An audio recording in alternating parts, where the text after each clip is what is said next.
Is she walking past him on purpose all these times because she wants his help but won't ask him for it? Hey everybody, welcome back to another episode of Stone-Faced Reactions.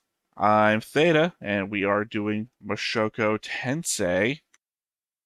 Let's see, first off, though, we have a couple of comments. This time, all specifically from the same person. So, I guess thank today's comments for Joby-Wan Kenobi Nolan. From the episode The Broken-Hearted Mage. The difference between Rudy passing out as a child due to depleted mana and Sylphie's hair turning white is the difference between situations. Rudy wasn't in mortal danger and overdrafted his mana reserves due to stress. He never forcefully pushed to that point. If Rudy did overdraft his mana, trying to push himself in a life or death situation, his hair color could also turn white, as could anyone's. Sure, I guess. Is hair color tied to your...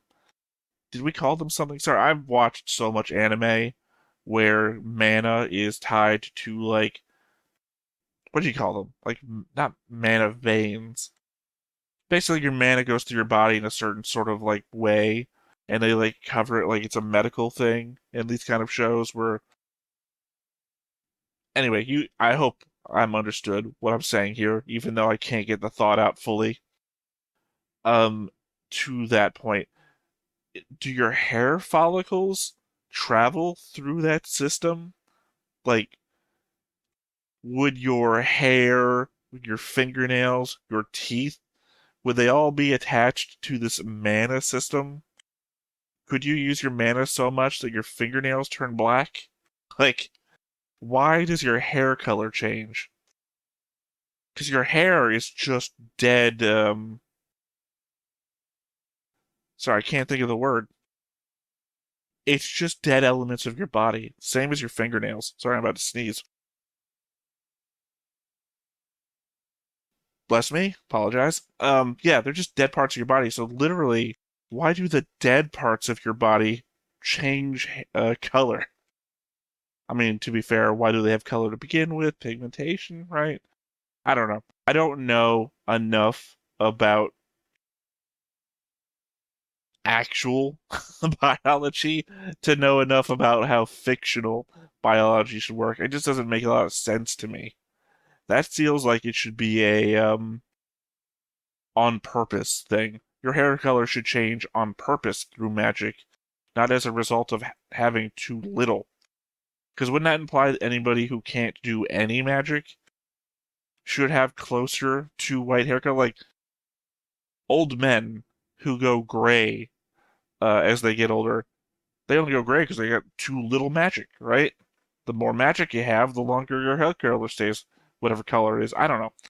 There's too much in that statement that just feels off. I understand what they're going for. You're in danger. You've used up all of these reserves of your body, and it has had a consequence. The choice of consequence just feels more aesthetic than reasonable. I'm not going to complain about it. This is not like a big thing. Like, if it has an implication down the road of there's other conditions. Like, wait a second. Did she pass out when she landed? If Rudy passed out due to using up his mana reserves due to stress, and only thing that happened to her was her hair turned white. No, she did pass out. Never mind. She passed out because I remember now that she woke up in bed later. Sorry, it's so long ago now that my mind is picking on different things. Not a problem. Just gonna move on. Next up is from Letter of Invitation. I think you misunderstood how uncommon silent spellcasting is. It's not unheard of, but it's very rare. The only other person besides Rudy and Sylphie who possessed the ability was a teacher of Timothy's. One person amongst thousands of mages is not common. The fact that Rudy and Sylphie can both silent cast would seem like 1 in a billion chance that they both come from the same place. It's like lightning striking the same place twice. It just doesn't happen. I already joke commented on this post, that one tree in oh god, I forgot the name of their home village.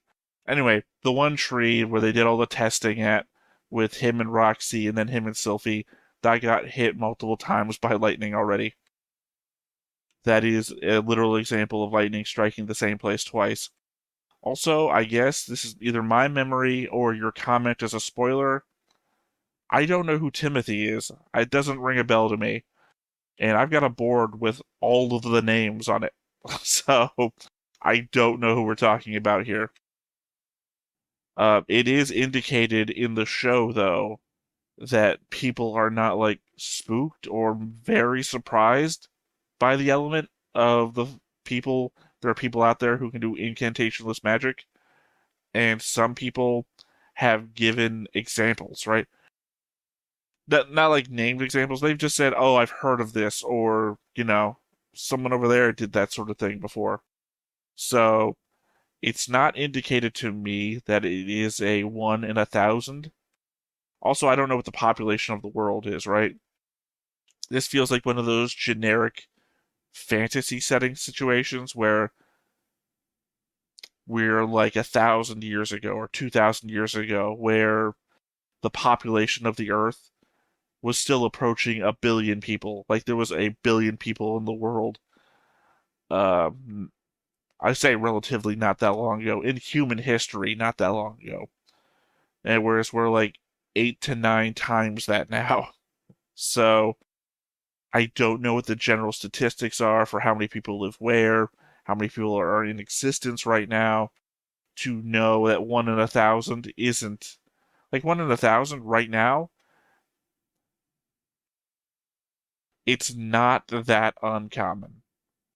1 in 1,000 to 9 billion people is still a whole hell of a lot of people. Now, if there's like one, well, yeah, I just gave that example off of a 1 billion mark, but it's not super on. Sorry, when I say it's not super uncommon, yes, 1 in 1,000 people is uncommon, but it's not extremely rare in a billion people, right? Like, real quick math here. Let's see. So we're talking about what's that? Sorry, I just realized I'm bad at math. I started into this like I'm some sort of math professor, and then I realized, wait, what would be my starting point? Let's see, 1,000. Hold on. Let's see here. So we say a million people. 1 million people. If there was one, sorry, if there is 1 billion people in this fantasy world, so we're saying, God, maybe 1,000 years ago. If this planet is equal to Earth's population like 1,000 years ago, then if one out of every 1,000 people is able to do incantationless magic, that means there are 1 million people on this planet that can do incantationless magic. This is a example that I've typically talked about when I talk about like a post-apocalypse scenarios, that to the example of television shows like Walking Dead or any zombie shit, right? That when you see people wandering around and like they can't find somebody in like a mile radius of where they start in the show in a populated area, the degree of death that has to happen for that to be realistic is like you would have to kill point or sorry, not kill. You would have to have the remaining population be point like 0.000000001% of the entire current population of the globe to not be able to find somebody within a mile radius. Like, if you killed off 99% of people, it would still be relatively crowded if only 1% of the population survived. So yeah, 1 in 1,000 people being able to do incantationless magic, you'd run into those people all the time. Like they might not be the majority or even a really large minority, but it'd be like one in every town. Unless you're saying there's not even, if you're saying there's less than 1 million towns in this entire planet, it'd be like, oh, yep, it's Paul's kid. Paul's kid can do incantationless magic. Oh, really? The next town over, it's like Teresa's kid. It's wouldn't be that rare. I'm rambling. I'm moving on to the next comment. Next one is from Slow Life in the Doldea Village. Something interesting to note. The sacred beast will go forth and be the companion of the chosen hero. The sacred beast really seems to like Rudy and is attached to him, but it doesn't leave with him. Will this ever come up again in the future? Does this mean Rudy is not the chosen hero? I wonder who the chosen hero is. It kind of makes me think of Firen in that, oh god, it's been too long. I've forgotten Firen's characters' names. Anyway, there's the hero from Firen, where the sword is supposed to choose the hero, and he goes to the sword, and the sword does not choose him. And then, nope, not Stark. You're thinking of the current party. I'm talking about the old party. Himmel. Yes, Himmel. Um, Sorry. And if you don't know, I record these live on Fridays at 11 a.m. EST. I am responding to the chat. Chat will not be visible in the YouTube version. Anyway, Sword doesn't choose Himmel, even though it's supposed to be in the hands of the chosen hero, or the true hero. And then Himmel and party go on and defeat the Demon King. Again, assumedly. I think it was Justin's whole thing that the Demon King is still around. But, yeah. So, prophecy's not great, I guess. It's either that or it's for some future prophecy to come and the Demon King isn't the prophecy for that hero. Also, the fact that there was previous heroes. Who the hell knows? Now I'm just thinking about fear and stuff. Like the idea that maybe the sword's prophecy already came to pass, that a past hero already used it, and now it's not that prophecy anymore. Either way, the Sacred Beast. If the Sacred Beast didn't follow Rudy, does that mean that Rudy's not the chosen hero? No. I mean, I don't know what the Sacred Beast prophecy is. If the Sacred Beast prophecy is that he will accompany the chosen hero, maybe he's not the hero now, but he will be. Like maybe he knows that he will be, and that's why he is so attached to him now. But it's not that time yet. Also, that was more of a child Rudy. Maybe we need more of an adult Rudy for that situation to come to pass. That's the problem with prophecy. Literally, it's funny. I literally just watched the first episode of the Netflix show Chaos the other day, which is literally about Earth as it is, but if the whole Greek pantheon was real, and Zeus has this whole prophecy against him about the fall of the gods, and apparently, mankind overcoming them and everything. And you have Prometheus saying that Prometheus talking about basically prophecy and how confusing it is and who it applies to and whatnot. I think it's the situation we have here. Prophecy is a hard to understand thing for a reason. We don't know exactly everything, and it turns out I think it's going to be like like reading Nostradamus's quatrains, easy to understand in hindsight. In the present, not really meant to be understood, meant to be interpreted.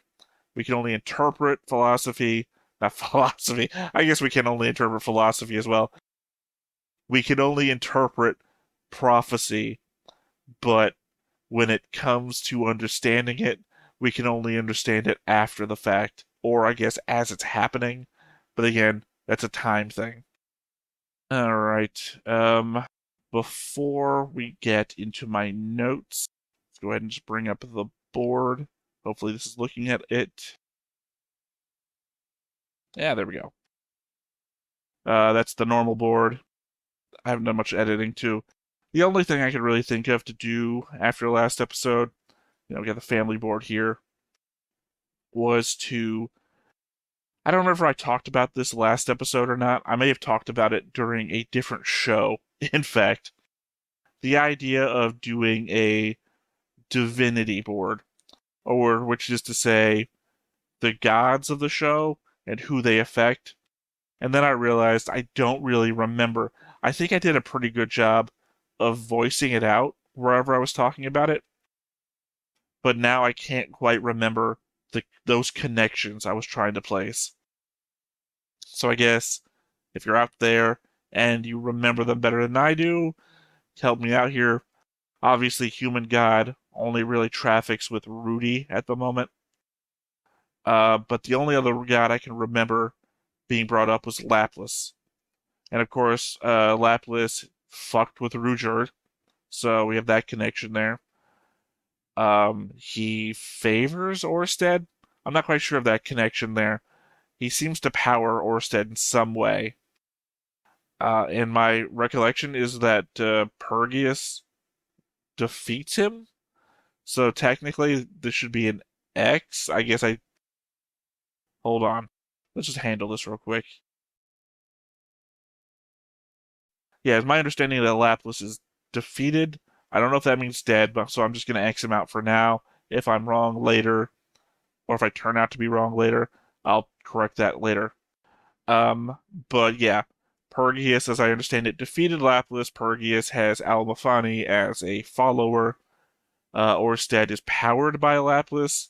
I guess curses can extend beyond uh, the people, or I guess the gods who implement them. Anyway, Orsted kind of has Nanahoshi as a follower, so I've attached that there.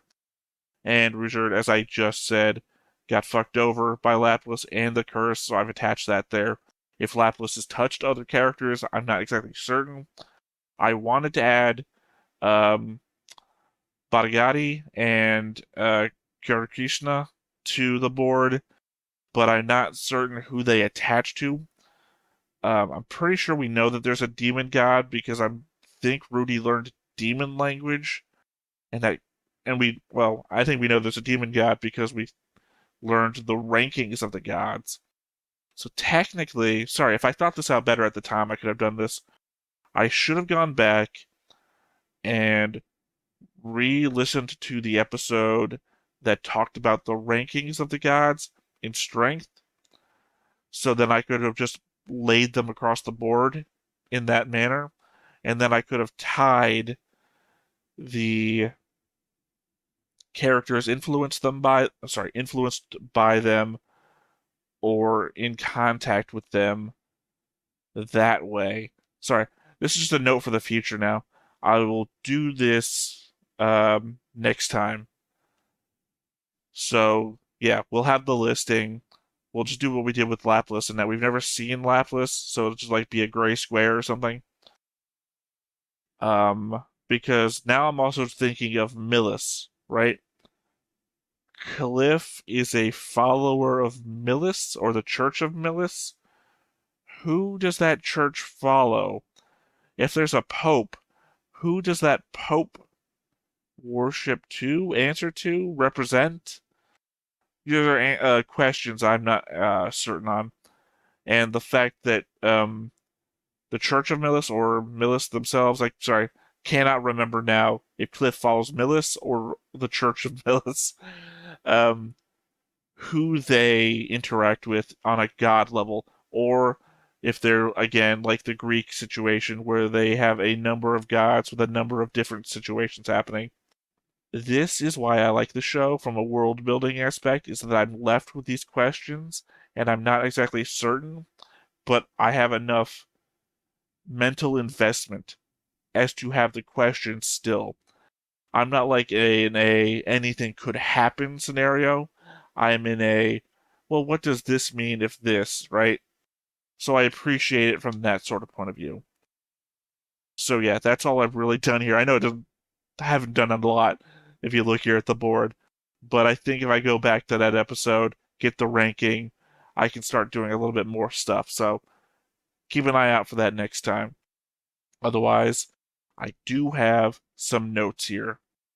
So I suppose this will make Elenice's. Oh, sorry. I was about to read notes from a episode ago. Let me scroll down here. So, in the scene where Rudy is reading Paul's letter, and we see things from Paul's perspective, we see that this party is Roxy, Tallhand, Ginger, Lilia, Vieira, and Shiera. We know from the opening that Ginger is going to travel to the university at some point, and it seems like the opening indicates that Lilia will stay at Paul's side. More than anything, though, Shiera is smiling, and Vieira is wearing a full outfit now, meaning that some of that psychological scarring that Shiera was dealing with must be clearing up, and Vieira doesn't have to keep herself exposed in order to make people look at her to make her sister feel better. That was a nice addition to a short scene. I have to wonder why Roxy looks so uncomfortable in that scene, though. Paul's letter says that Norn doesn't like him still. By him, obviously, I mean Rudy.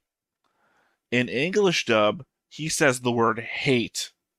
Yet, in the opening, she sees him at the school and smiles. So clearly that goes away pretty fast, it seems. Last episode, I suggested that the boss of the dungeon would be some naked girl controlling a hydra.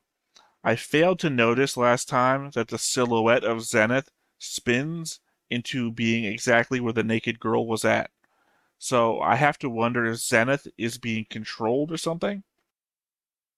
Because, I mean, I don't see her being the not the bad person, I would say the big boss of the dungeon or something for nothing.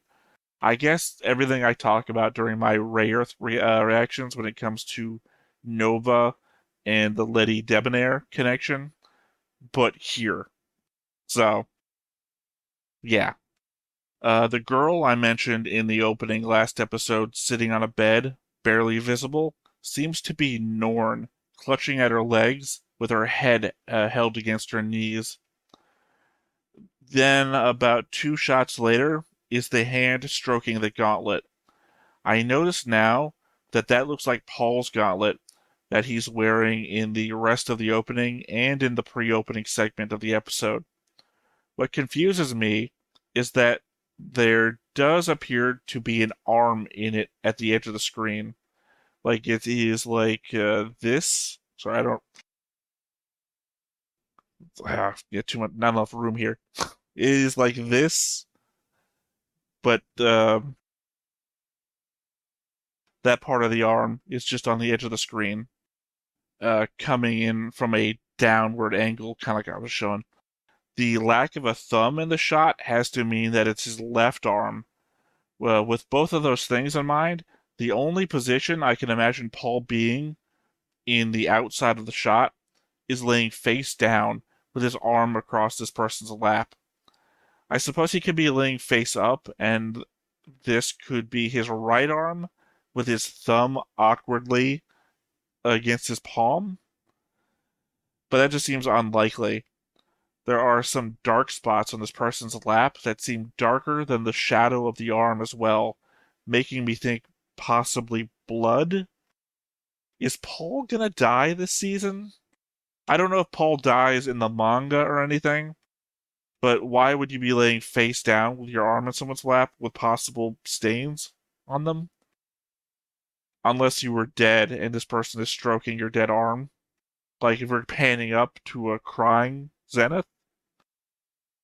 Or he could be laying on his back, same situation, thumb tucked in, but still is either, the imagined shot I have in my head is, oh God, we finally did it.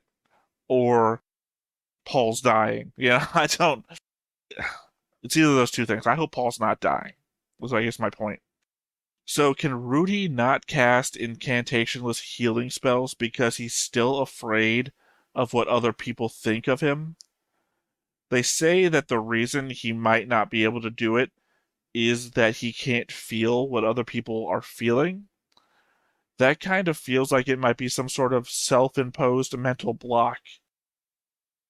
Like he still has something of his past life to get over before he's still fully here in this world as his new self. So the explanation about the circle, The more complex a thing is being summoned, the more mana is required to summon it. Plastic is a fairly complex material, specifically being in the category of man-made materials, and Rudy could summon it on his own without looking obviously spent of mana. His hair didn't turn white. I have to wonder what the limit for Rudy would be on complexity. And then, if multiple people could share the load to summon more and more complex things.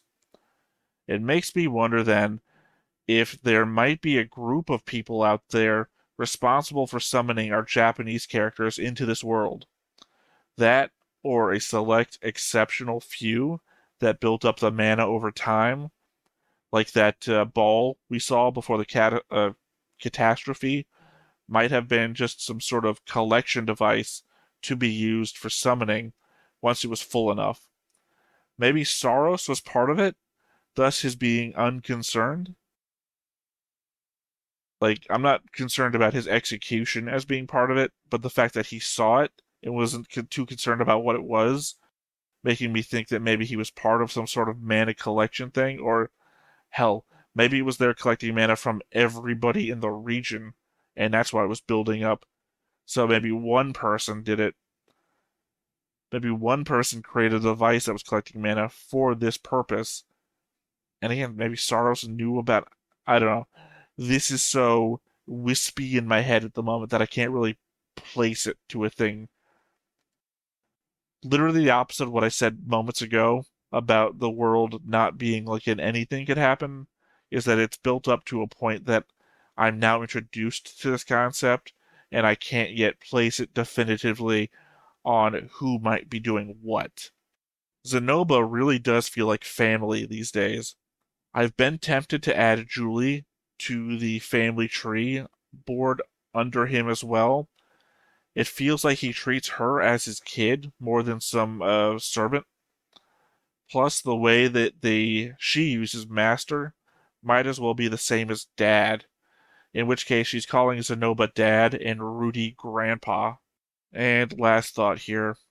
What I appreciate most about last episode was that it wasn't about solving a problem with the summoning circles or explaining how the world worked through convoluted world building exposition, but it was about helping a friend in need when depression got the best of them. That the circle thing worked out was just icing on that particular cake.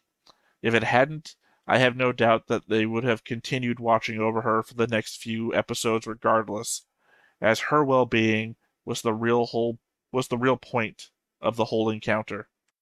So, yeah. Again, for me, it's more about the character interactions, relationships than it is about the particular events. I guess I don't know. I think I've said this plenty of times before that for me, turning point one was actually emergency family meeting, and the actual turning point event was just a really important thing that happened because the character relationships is what really matters. The action, the large events, those are just things that end up changing those character interactions a little bit, but not so much as the events that happen within the family, right? I know I'm not particularly well at articulating these sorts of things, but I hope you're on board with me when I say that. I know I've said it every reaction to the first season now, that emergency family meeting to me was the more important episode than Rudy being transported to another continent. His absence from his family in that event is more important than the event itself. I know the event was basically like uh the Great Earthquake, right? Sorry, I just got done watching uh, an episode of The Rookie where an earthquake happens in California, and they talk about, oh, you think this is bad? Wait till the big one. So that's where my mind is in that space. Um, for me, the event, it killed a lot of people. Sure, it's hard to argue that it's not super important, but big events in a show are not the same as things that the narrative focuses on or character interactions that guide the story, right? Mushoku Tensei predominantly focuses on a certain set of characters and what they're going through emotionally and their character interactions with one another. The big events that happen, but unless that character is focused on that thing, it doesn't tend to be the thing that the show then focuses on. The catastrophe devastated so many people. It ruined a whole area. It was unarguably important. But for the narrative of the show, Rudy's journey of self discovery on the demon continent as a result of the catastrophe was way more important than the catastrophe itself, because the show's narrative and what it chooses to focus on can be completely different than what is important in the world, right? Say like a World War II movie. World War II is actively happening, but for the characters in the show, it can be that, oh, your father died in the war, we've sent his body back, and now we have to deal with how you're going to handle the grief of his loss, right? World War II is unarguably the most important thing in the world right now, but the narrative is going to cover this character's sense of loss and how they're going to move forwards, which is the more important thing to that whatever show I'm talking about, right? That's what I'm talking about. So, yeah, those are all my thoughts. I hope it wasn't a complete drivel of rambling, as that always is. I was just talking to, by the way, this is more ramble. I was literally just talking to Lessons the other day about the benefit or my expected co-host reaction, which is to say, over so many years of reacting on this channel, I kind of just got used to Griffin wrapping me up when it felt like I was going on for too long. And now, to my own self, I ramble. And whenever I realize that I'm rambling, that I go wrap it up. Um, yeah, in this little middle section here, before I start the episode, I just want to address a couple of things that you said there. Orsted mentioning that Rudeus had a similar amount of mana to Lapras when they met. I don't even know how to handle that. One, he had the same amount of mana as a god? I don't know. I'm pretty sure that you're mentioning that in aspect of how much he could use to summon a thing, which I wasn't really addressing in that moment. My concern was mainly about could multiple people, like, could you get a cadre of normal mana battery people and have them summon something that Rudy could say summon, which then led me onto the whole thing about the ball in the sky being a mana collector, and maybe a smaller group of exceptional people could have made that, or I don't know, Pergius was in the area, right? Maybe Pergius created this thing, and then I just God, I might have to include this in the recordings. Now I'm just thinking, Pergius has a floating castle which is above the clouds, which is above the area affected by it. So if he was going to do something like this, maybe. Additionally, the thing that's making me think that maybe he's attached to it, Nanahoshi wears a mask. Who's the only other mask-wearing person in the whole friggin' show? Almafani. Almafani wears a mask. Pergius's disciple, right? So, if Pergius summons someone from another world using this whole thing, this whole convoluted mana absorption thing, and suddenly two people that wear a mask, I don't know. It's funny. It's funny to consider. Anyway, as for your thing about turning points are the moments in which the life of the character, and especially Rudy, changes for better or worse. Again, for me, yeah, I'm not going to go back into it. I already said the whole thing about emergency family meeting being more important to me than turning point one. Also, turning point one really was just the end of the episode, a really little bit, and then the important stuff about Rudy's life happens in the episode after Turning Point 1. So I don't know. That feels more like an interpretation than intent thing. So yeah, that is it for everything I thought before the episode. So let's go ahead and see what this one is all about. But before we get started, make sure that you hit the like button, hit that subscribe button. Comment down below to feed that algorithm. On top of all that, if you want to watch more shows like this, unfiltered, uncensored, and uncut, as well as some early access stuff, you can check it out over on the Patreon. It's just $5 a month, but hey, no pressure. There's zero pressure in order to do that. It's just a little bit of extra support, and it would be greatly appreciated.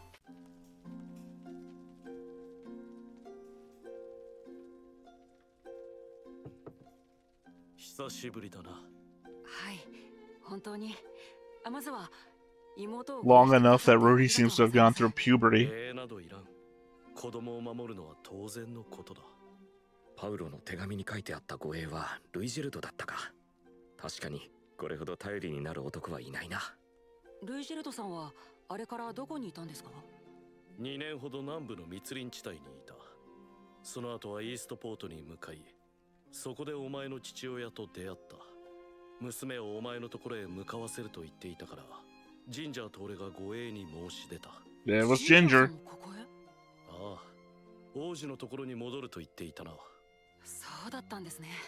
お前の師匠にもあった。ロキシー師匠にですか？ああ。Yeah, she looks really uncomfortable for some reason. 露骨に怖がられてしまった。そういえば、スペルド族が恐ろしいと教えてくれたのはロキシーだったか。仕方あるまい。Oh, is that why she looks uncomfortable? Can you get over her fears? どっちの？アイシャの方だ。あの子の提案で対象キャラバンの護衛として乗せてもらって効率よく移動できた。だが久しぶりにこき使われた感じがしたな。それはなんというか、うちの妹が大変な。Aisha just loves having fun. Norn is the one a bit stuck up. 本当に久しぶりだな。前はどんな話をしていたっけか。ところで、エリスはどうした？ Ouch. いろいろとありまして、僕の元から去っていきました。そうか。エリスは決してお前が嫌いになったわけではないだろう。Wasn't even thinking that, but thanks. 真意はわからん。言葉通りなのか、それともお前が勘違いしているのかもしれん。勘違いですか？別の意味があったってことか。いや。何にせよ俺は3年間苦しんだ。助けてくれたのはエリスではなくシルフィー。Yeah, it's like way too late to second guess this shit now. ルイジェルドさんはどれぐらいこちらに？ You're in a relationship now. 随分と急ですね。ああ、お前の邪魔をするつもりもない。邪魔だなんてそんな。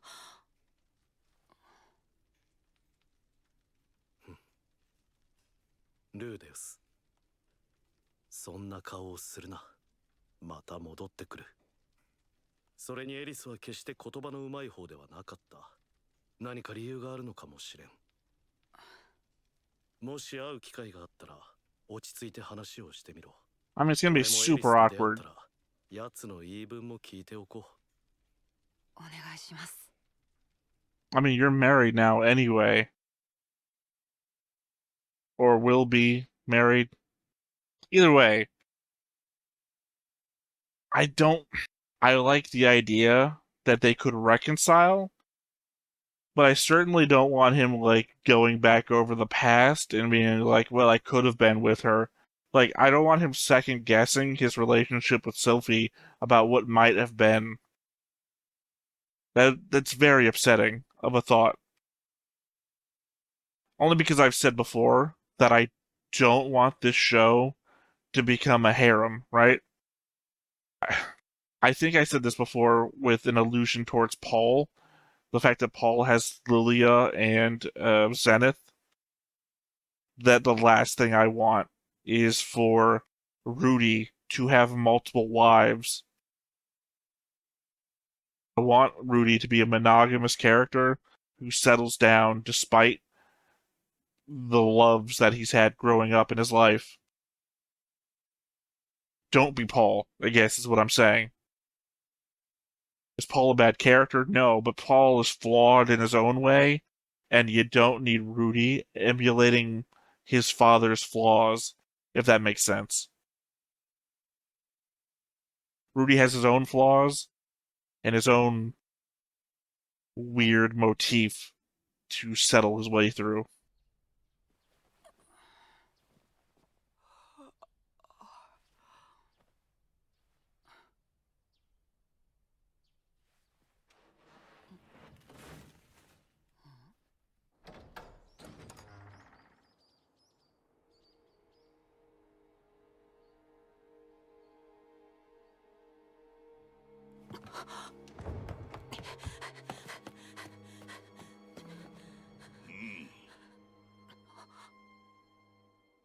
Spotty Gotti have a relationship with a Spurd?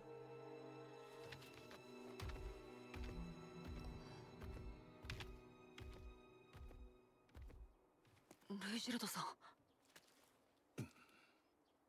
バーディ陛下と何かあったんですか？昔な。二人ともラブラス戦役時代から生きているし、当時はいろいろと因縁もあったのだろう。心配するな。奴と争うつもりはない。 Again, the confusion that I have when it comes まさか to こんなところに奴がいるとはな。 him being king of the demons is that any random race on the demon continent was called a demon. ああ、奴はそういう男だったな。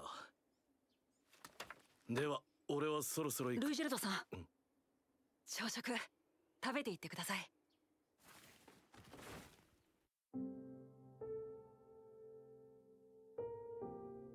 Yeah, he said he'll be back, but there's no rush to be anywhere.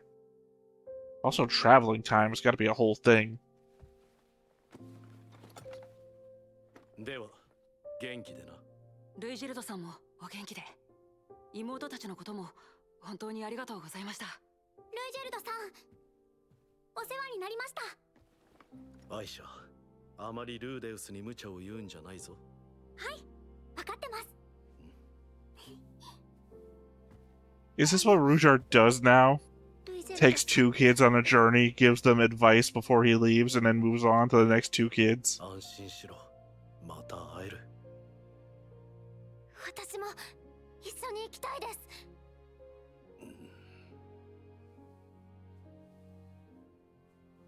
これからは俺ではなく、ルーデウスを頼れ。でも、あいつはお父 I knew that was going to be the さんを thing. 前に見た時と隣にいる女の人が違うし、やっぱり信じられない。そういうこともある。決してお前の兄が Also 真実というわけではない。 Weird judgments based on who your dad is. そっちのもう一度名前を教えてくれ。はい、シルフィエットです。シルフィエット。ルーデウスと共に二人を頼む。はい。ではな、また会おう。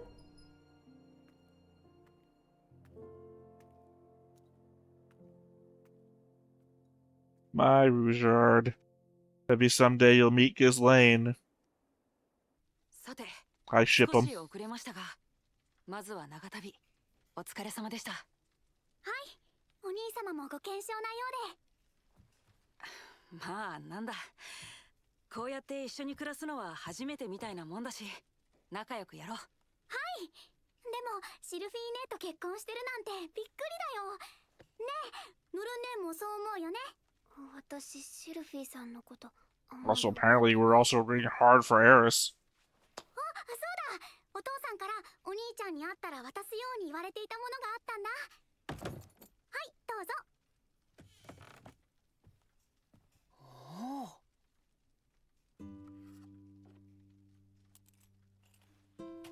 お父さんはなんて？一通は以前届いたのと同じだな。もう一通には二人を学校に通わせなさいって。 In case they just showed up and 私も you had no idea what the hell's going on. ないよ。でもな。お兄ちゃんのお世話がしたい。前に約束したじゃん。ほら、あの時のだっていつも思ってるんだよ。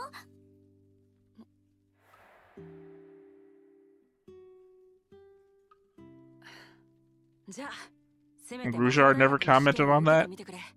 その結果で判断しよう。ああ、はい、わかりました。ノルンも一応試験を受けてみようか。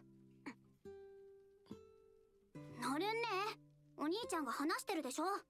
でも私、試験落ちるかもしれないし。You would literally see you smiling at him in the opening. You clearly pass. お金があれば誰でも入学できるから。そこまでして学校行きたくない。俺の言い方が悪かった。別にお金で無理やり入学させてもらおうってわけじゃなくて。ちょっとノルンね、お兄ちゃんになんて口聞いてんのさ。だって聞いたでしょ、お金でなんとかしようなんて。ノルン姉が勉強できないのが悪いんでしょ。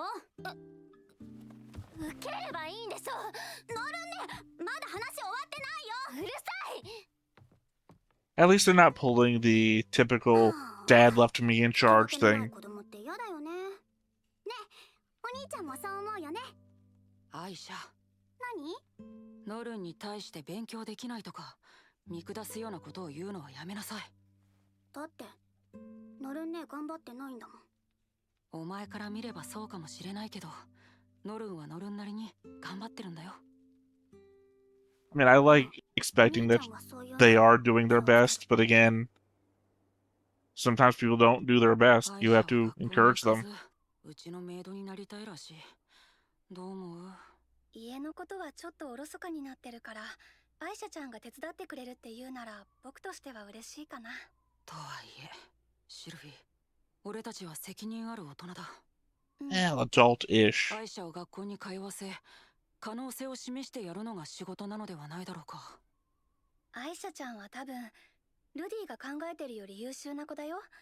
きっと学校に行っても行かなくても彼女はうまくやると思うよ。This really is a fantasy だ world. からあれこれ考えずやりたいことをやらせてあげるのがいいと思う。問題はノルンちゃんの方かな。パウロさんやルイジェルドさんと離れて不安そうにしてるみたいだし、僕らがちゃんと面倒を見てあげないとね。そうだな。なんかシルフィーが頼もしいな。まるでフィッツ先輩のようだ。あ、いや、フィッ She ツ先輩だ。is Fitz. なんか僕偉そうなこと言っちゃった It's a かな。 weird thought. いや、助かったよ。少し整理できた。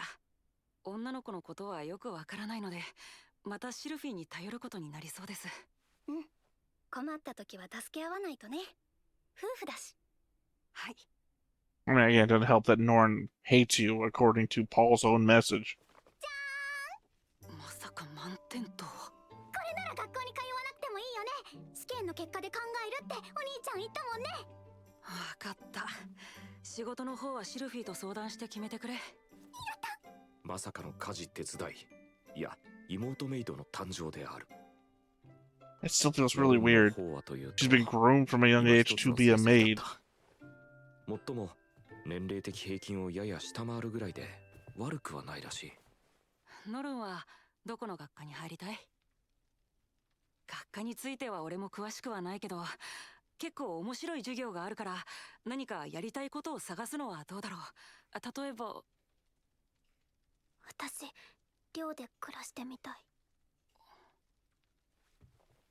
That's sad. 寮暮らしか。ダメだよ。お父さんはお兄ちゃんと一緒に暮らせって言ってたもん。ダメだと突っぱねるのは簡 I 単だ。 mean, I feel like she only wants to do that because she doesn't want to be near you, and not because she wants to try and be independent. 毎日一緒にいるよりは少し距離を置いてみるのもいいか。わかった。じゃあノルンは寮で暮らすといい。なんで？ノルン姉は点数良くなかったじゃん。なんでわがまま聞くの？私は頑張って満点取ったのに、ノルン姉だけずるい。アイシャ、別にわがままを聞いたわけじゃないんだ。寮で友達ができるかもしれないし、ノルンにとってもその方が。ノルン姉をひいきするのは私のお母さんが目かけだからです。Ah, god damn it.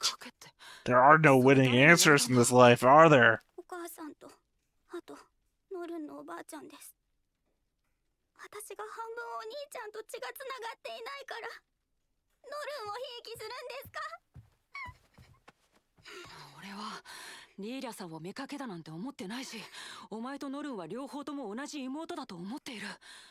言葉で言ってもわからないかもしれないが、二人のためを思って判断したつもりだ。わかった。 God damn it, Norn, you're not winning me any points by being an emotionless face in the background.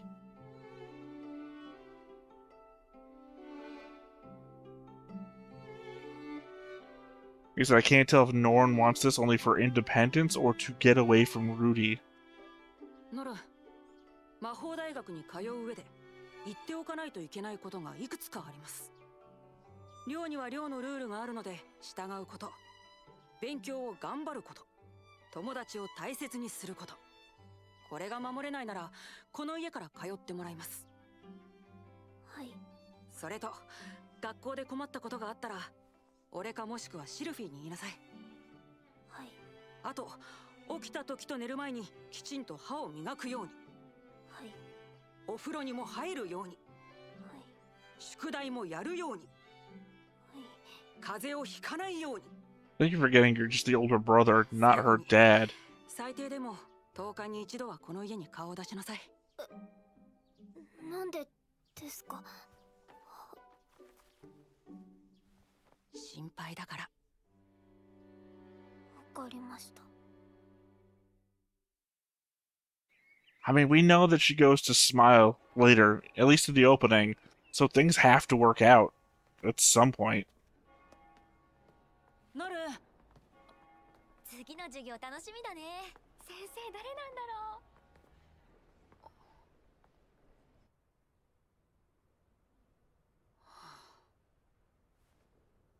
う。ノルンが魔法大学に入ってから1ヶ月。彼女は友達の一人も作っていないようで心配だ。最近ボス I mean, this is one of those problems I don't know how to solve, so I don't have any, like, weigh in on what the character should do. そんなボスにあちらがプレゼントを用意したにゃ。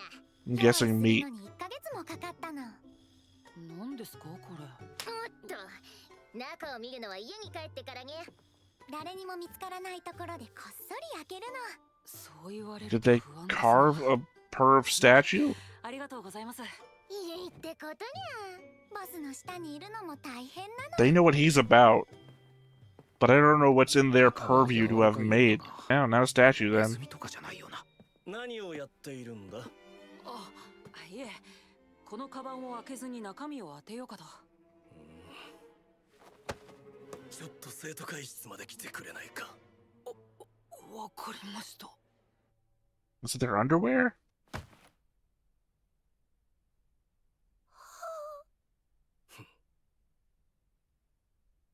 お疲れ様です。何か問題が起こりましたか？ What's the look for? 実はここ最近女子寮の新入生の顔色が優れないのです。ほう。調査してみたところ、胸が小さく顔の造形のいい子ばかりが悩んでいるようでした。もしかしてノルンも巻き込まれているのか？ The Beast Girl stole a bunch of underwear. Is that it? Was I right? そのうちの一人に詳しく聞いてみたところ、リニアとプルセナにその場で下着を脱ぐように強要されたということです。下着。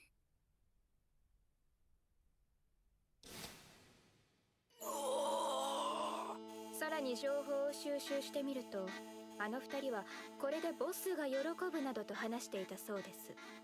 その際に On one hand, I could understand how he could be guilty and that you're responsible for your underlings' stuff.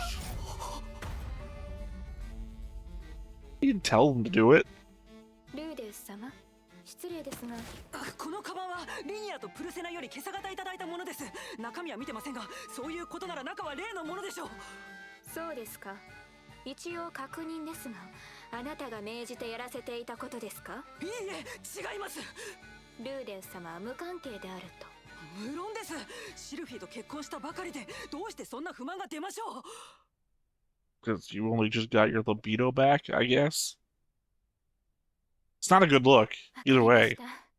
信じましょう。ありがとうございます。よかったよ。てっきり僕が満足させてあげられてないのかと。いいえ、私もおかしいと思っていました。シルフィーとあれだけ激しい夜を過ごしているというのに他の女になど。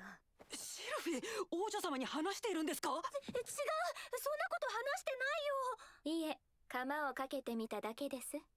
新婚生活が順調なようで何より。さて、それでですが。はい、あの二人には僕の方から注意しておきましょう。これはアリエル王女の手で被害者のもとに For a second, I thought they were going to pull the comedy turn where he forgets to return it. はい、確かに。申し訳ありません。リニアとプルセナのせいで。群れのボスも大変ですね。まあ、はい。ノルン、どうしたんだ？もうすぐ授業が始まるぞ。はじめまして、この学校の生徒会長を務めておりますアリエルと申します。ノルン・クレイラットです。あら。はい、ノルンさん、どうしました？第三実習室かどこかわからなくて。そうですか。ルーク、案内して。Okay, I guess it's only been a couple of days. こっちだ。おいで。 I was worried how do you not know what class you're supposed to be in if you've been here a while. She getting bullied? I don't. お前たちのせいで濡れ衣を着せられるところだった。ごめんにゃ。悪気はなかったの。勘弁してほしいの。ほら、やっぱりダメだったのにゃ。リニアのせいなの。ボスが絶対喜ぶからって。あ、にゃんだ一年。ジロジロ見てんじゃねえよ。Is she walking past him on purpose all these times because she wants his help but won't ask him for it? どっちが上か分からせてやるの。言っておきますが、あの子は僕の妹です。まあ、あれぐらい元気ある方がいいにゃ。すごく可愛らしい子なの。俺の知らないところでちょっかいかけるなよ。もちろんにゃ。悪いようにはしないの。家族だからといって無条件で仲良くできるわけじゃない。まあ、ゆっくり仲良くなればいい。 It just feels like she's too often walking past him. But it wouldn't happen by accident.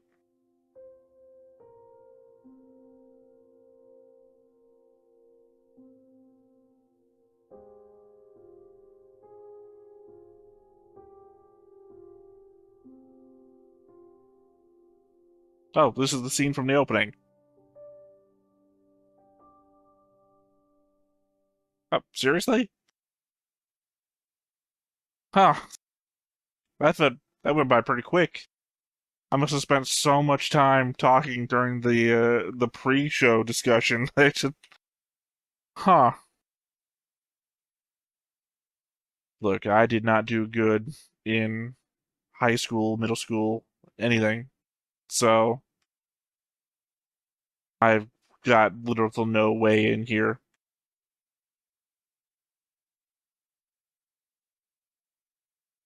All I can do is guess. And I'm guessing that she's intentionally walking up to him every time, trying to get his help, but not wanting to ask for it. It's either that or she's getting bullied, and it's just as bad of a situation away from her family as it is with them. Again, smiling in here in the exit, and they're getting along. So obviously this works out at some point.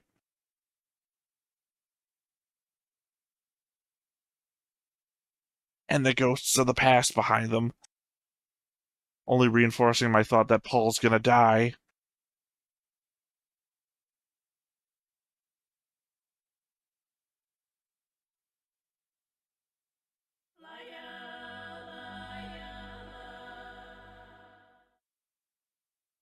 I would have thought that her older brother's feelings were obvious at this point, especially given the whole "I care about you" thing speech before sending her off to the dorms. I guess my thing would be that I don't know. I guess I'm somewhat surprised that Rudy hasn't like tried to have her followed around by his friends just to say, hey, if she gets into any trouble, let me know or help her out or that sort of thing. Because that just feels like he's got enough friends and control at the school that he could make that happen. But then you'd have to worry if Norn would notice, and if she doesn't want anything to do with him in reality, that she could get very upset by that. So, I don't know. I don't know. There's a lot to unpack there. And again, I've already stated I'm not good with this. The whole high school thing wasn't great for me in reality. Clearly not great for Rudy in reality.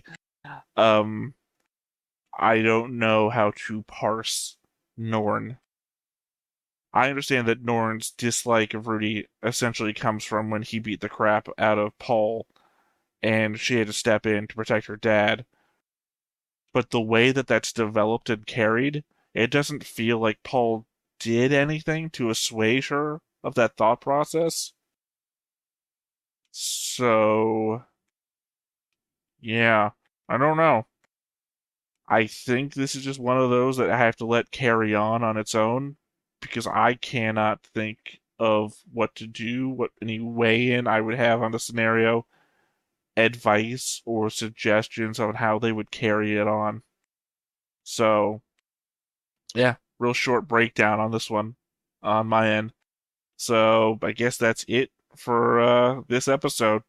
Once again, I have been Theta. This has been Stoneface Reactions, and we will catch you next time. Bye-bye. Hey everybody, thanks for watching another Stone-Faced Reactions. If you have an idea of another video we could go ahead and watch, go ahead and put it in the comments down below and we'll add it to the wheel. Be sure to like, comment, and subscribe, and let us know what you thought about this video, what parts you liked. And until then, we'll see you next time.